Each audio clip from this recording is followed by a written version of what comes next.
السلام علیکم ورحمۃ اللہ وبرکاتہ۔ نحمدہ ونصلی علی رسولہ الکریم، اما بعد۔ محترم حضرات و خواتین، یہ تو ہم سب جانتے ہیں کہ جھوٹ بولنا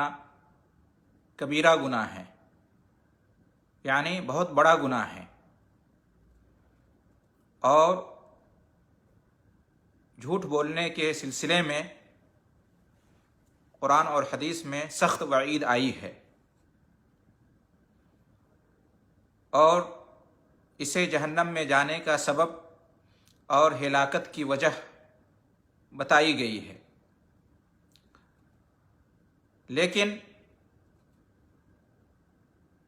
آپ کو یہ جان کر تعجب ہوگا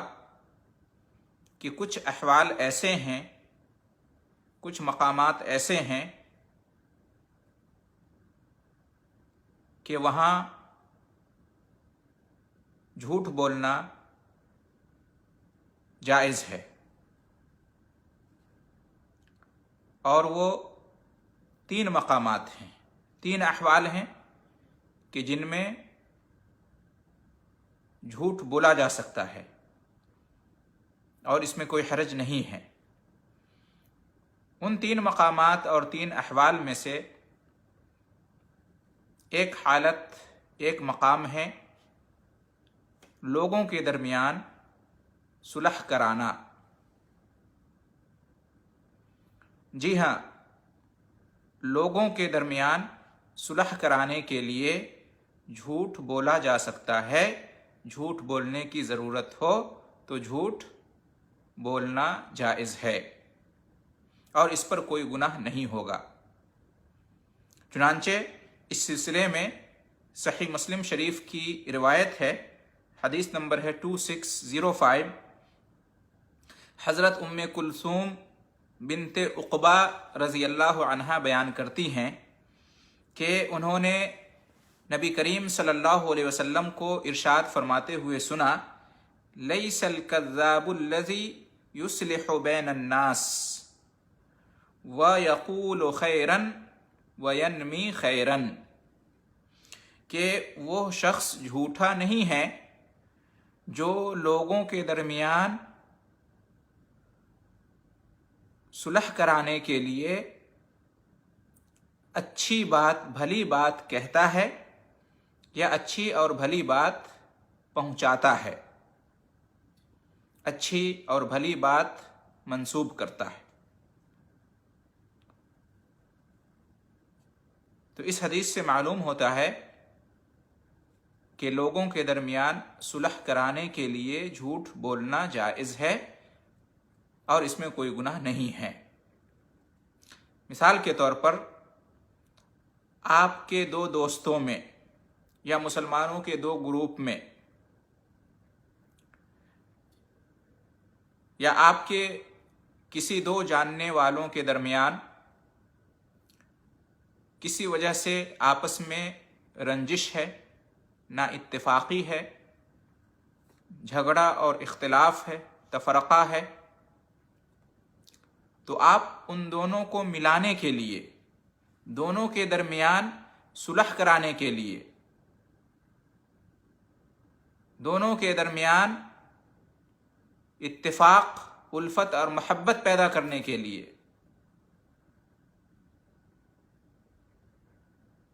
دونوں کے حالات کو، دونوں کے معاملات کو سنوارنے کے لیے آپ جھوٹ بول سکتے ہیں۔ آپ ان میں سے ایک کے پاس جائیں اور کہیں کہ فلاں شخص جس سے آپ کے تعلقات بگڑ گئے ہیں، آپ کے بارے میں اچھی بات کہہ رہا تھا، بھلی بات کہہ رہا تھا، آپ کا ذکر خیر کر رہا تھا، وہ اپنے کیے پر شرمندہ ہے، وہ آپ سے صلح چاہتا ہے، آپ سے سمجھوتا کرنا چاہتا ہے،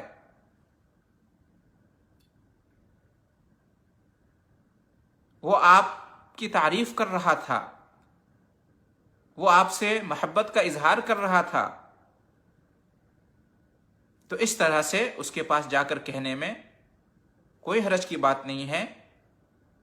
جبکہ اس نے نہیں کہا ہے، وہ اپنی طرف سے بات بنا کر کہہ رہا ہے، مقصد ہے دونوں کے درمیان صلح ہو جائے۔ اسی طریقے سے دوسرے کے پاس بھی جائے اور اس کے پاس بھی جا کر کہے کہ وہ انسان آپ کی تعریف کر رہا تھا، آپ سے وہ محبت کرتا ہے، آپ سے صلح چاہتا ہے، وہ اپنے کیے پر نادم ہے، پچھتا رہا ہے۔ تو اس طرح سے دو شخص کے درمیان یا دو گروپ کے درمیان، طرفین کے درمیان صلح قائم ہو جائے، سمجھوتا قائم ہو جائے، دونوں کے آپس کے تعلقات پھر سے بن جائیں، سنور جائیں، اور دونوں کے درمیان جو تفرقہ پیدا ہو گیا ہے، اختلاف اور نا اتفاقی اور رنجش پیدا ہو گئی ہے، جو جھگڑا رونما ہو گیا ہے، وہ ختم ہو جائے، آپس کی دشمنی، عداوت، بغض، نفرت جو پیدا ہو گئی ہے وہ ختم ہو جائے، اور اس کی جگہ اتحاد، اتفاق، الفت اور محبت پیدا ہو جائے۔ تو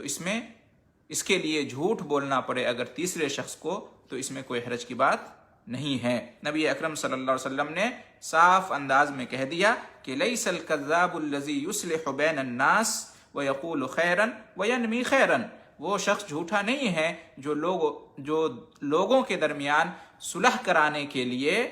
کوئی اچھی بات کہتا ہے اپنی طرف سے بنا کر، یا ایک کی طرف سے دوسرے تک کوئی بات پہنچاتا ہے اپنی طرف سے، جیسا کہ آپ کے سامنے وضاحت کی گئی۔ تو ایسا شخص جھوٹا نہیں ہے، نیت، ارادہ، مقصد نیک ہے، دونوں کے درمیان صلح کرانا،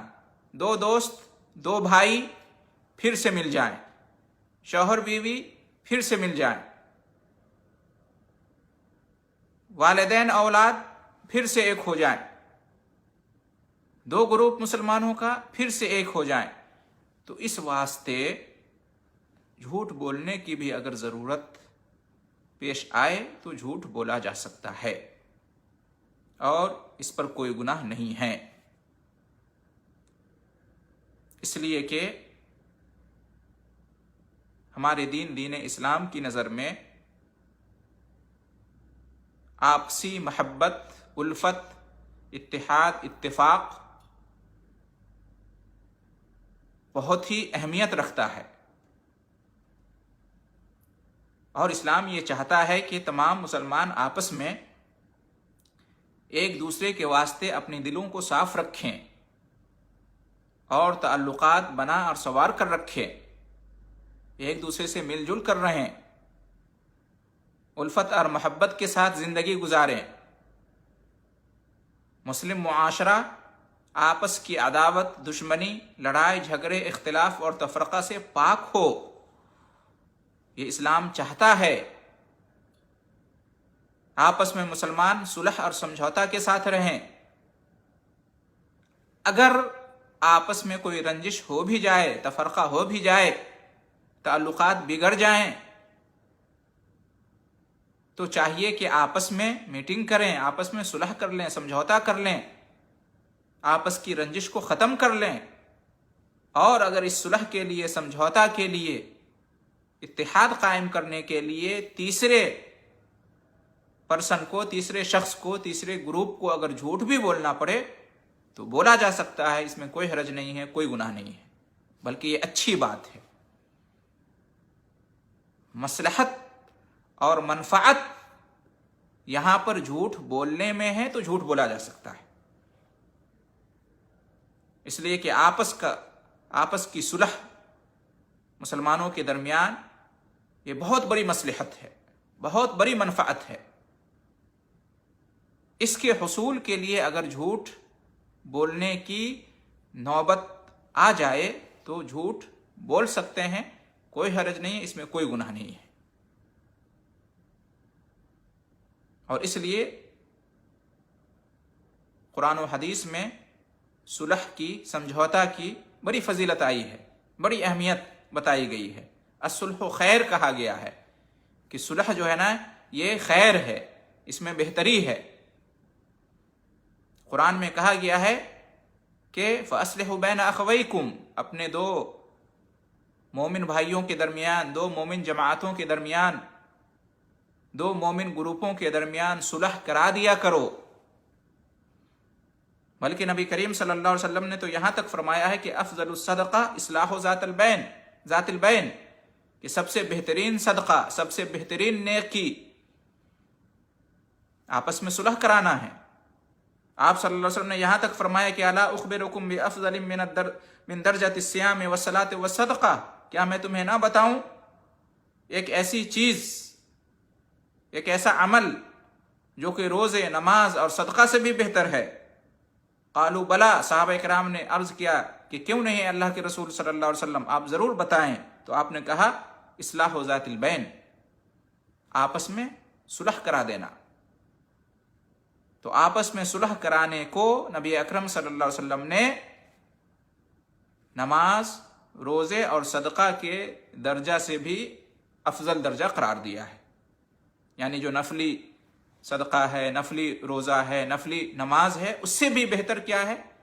مسلمانوں کے درمیان صلح کا کام کرانا۔ مسلمان جو آپس میں بٹ گئے ہوں، آپس میں اختلاف کے شکار ہو گئے ہوں، تفرقہ میں مبتلا ہو گئے ہوں، رنجش پیدا ہو گئی ہو، گٹ بازی، گروپ بندی ہو گئی ہو، چاہے دو مسلمان ہوں، دو بھائی ہوں، دو بہن ہوں، میاں بیوی ہوں، ماں باپ اولاد ہوں، ماں باپ بیٹے بیٹیاں ہوں، دو دوست ہوں، دو ساتھی ہوں، دو جماعت ہو، تو فوری طور پر چاہیے کہ آپس میں صلح کر لیں۔ تیسرے فریق کو، تیسرے شخص کو چاہیے کہ دونوں کے درمیان صلح کرائے، ہر ممکن کوشش کرے صلح کرانے کی، یہاں تک کہ اگر جھوٹ بھی بولنا پڑے تو جھوٹ بول سکتا ہے، اس میں کوئی حرج نہیں، کوئی گناہ نہیں ہے۔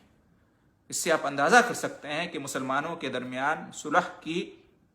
اور اتحاد کی اور آپسی بھائی چارے اور الفت و محبت کی کتنی زیادہ اہمیت ہے، کہ اس کو قائم کرنے کے لیے جھوٹ بولنے کی بھی گنجائش ہے، جبکہ عام حالات میں جھوٹ بولنا سخت گناہ ہے، کبیرہ گناہ ہے، بڑا گناہ ہے، اور جہنم میں لے جانے کا سبب ہے اور ہلاکت و بربادی کی وجہ ہے۔ لیکن صلح کی اتنی زیادہ اہمیت ہے کہ اس کے لیے جھوٹ بولنے کی بھی اجازت ہے۔ دعا ہے اللہ رب العالمین سے کہ ہم تمام مسلمانوں کو سچ پر قائم رکھے، سچ بولنے کی ہدایت دے، سچ کا ساتھ دینے کی توفیق دے، سچوں کے ساتھ ہمیں رکھے، سچ کا ساتھ دینے کی توفیق عطا فرمائے، اور اس کے ساتھ ساتھ ہمیں آپس میں مسلمانوں کو صلح اور اتحاد کے ساتھ رہنے کی بھی توفیق دے، اور اگر کبھی نا اتفاقی پیدا ہو جائے، رنجش پیدا ہو جائے، تو فوری طور پر آپس میں صلح قائم کرنے کی توفیق دے، اور اگر صلح کرانے کے لیے تیسرا